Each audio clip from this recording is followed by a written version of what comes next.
kanina po ay nalulungkot na kami kasi wala pang dumarating.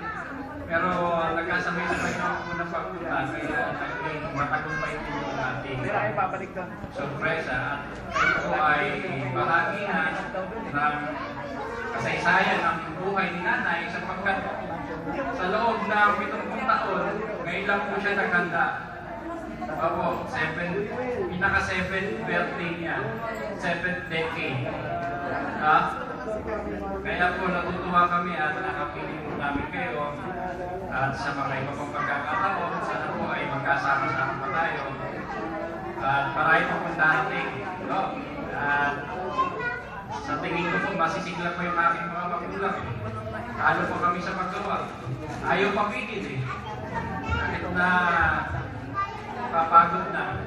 Ganun po talaga siguro ang isang magulang. Salamat po sa lahat. At para kay nanay, salamat din po. At bago ka mag-wish, nanay, bago ka mag-blow ng candle, mag-wish ka po ng message sa mga